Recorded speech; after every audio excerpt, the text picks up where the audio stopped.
उनकी पार्टी की पॉपुलैरिटी बहुत बढ़ाने का काम किया है। तो लोगों की तमाम सहानुभूति आप राहुल गांधी और उनके टीम के साथ रही है। राहुल गांधी का ट्रिप जो है बिहार में बहुत ही कामयाब रहा, बहुत ही सफल रहा और बहुत लोकप्रियता उनकी बढ़ी।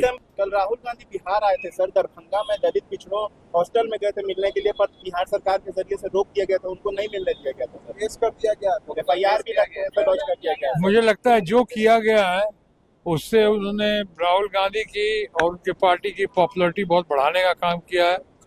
तो लोगों की तमाम सहानुभूति आप राहुल गांधी और उनके टीम के साथ रही है कि क्या गलत कर रहे थे वो। अगर दलित से पिछड़ों से मिलने जा रहे थे, छात्रों से मिलने जा रहे थे, तो कौन सा गुनाह कर रहे थे वो। अब इसका जो है, अब चूंकि आपने कहा है कि FIR हो गया है, ये उनकी लोकप्रियता बढ़ाने के लिए, ये कहते हैं कि कहावत है कि जब ऐसे दोस्त हों तो दुश्मनों की क्या आवश्यकता है। राहुल गांधी का ट्रिप जो है बिहार में बहुत ही कामयाब रहा, बहुत ही सफल रहा और बहुत लोकप्रियता उनकी बढ़ी। सवाल उठा रहे हैं सर इंडिया। दरभंगा गए थे सर, वहाँ पर भी आपको नहीं जाने दिया गया, क्या कहेंगे सर जिस तरीके का आपके साथ बर्ताव वहाँ पर? नहीं देखिए, आज गया पहले मतलब इनको कोई प्रॉब्लम दिख नहीं रहा था, मगर अचानक उन्होंने फिर रोकने की कोशिश की, मगर ठीक है हम चले गए, हमने जो करना था कर दिया। जाति जनगणना की बात की मैंने वहां पे, और ये कहा कि देखिए जो प्राइवेट यूनिवर्सिटीज कॉलेजेस में कानून है कि रिजर्वेशन होना चाहिए, वो कानून लागू हो और 50% की जो दीवार है रिजर्वेशन वाली वो तोड़ी जाए। ये हमारी मांगे हैं और इनको हम पूरा करके दिखाएंगे।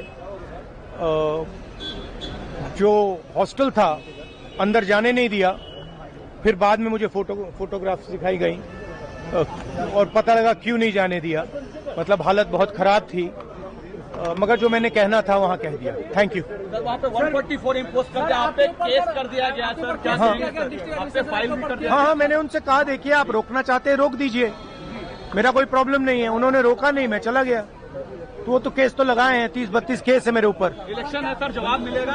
मेडल है ये सब मेरे। आपके खिलाफ इस देश में 24 घंटा अत्याचार होता है,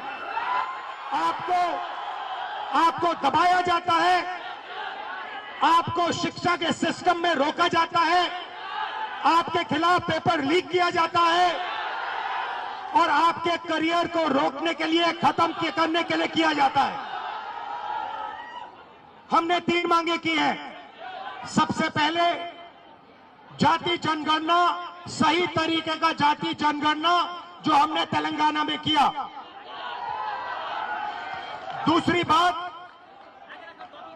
कानून, हिंदुस्तान का कानून है कि प्राइवेट कॉलेजेस और यूनिवर्सिटीज में आरक्षण होना चाहिए और ना नरेंद्र मोदी ना बिहार की सरकार उस कानून को लागू कर रही है। इसीलिए हम उन पर दबाव डालेंगे और जब तक, मैं बता रहा हूं, जैसे मैं यहां आया हूं ना, रोक नहीं पाए वैसे ही नहीं रोक पाएंगे जब तक इन्होंने प्राइवेट इंस्टीट्यूशंस में रिजर्वेशन नहीं किया, तब तक हम आगे बढ़ते जाएंगे, लड़ते जाएंगे। क्योंकि आप 90% हो, आप अपनी स्ट्रेंथ समझो, आपको भटकाकर, डराकर, दबाकर, आपके ध्यान को इधर उधर करके आपको रोका जाता है। इस देश में आपके लिए कोई जगह नहीं है। 90% के लिए इस देश में कोई रास्ता नहीं है। आप ब्यूरोक्रेसी को देखो, सीनियर ब्यूरोक्रेसी में आपके कितने लोग, 0। आप कॉर्पोरेट इंडिया को देखो, कॉर्पोरेट इंडिया में आपके कितने लोग, 0। आप हाई कोर्ट्स देखो, आपके कितने लोग, 0।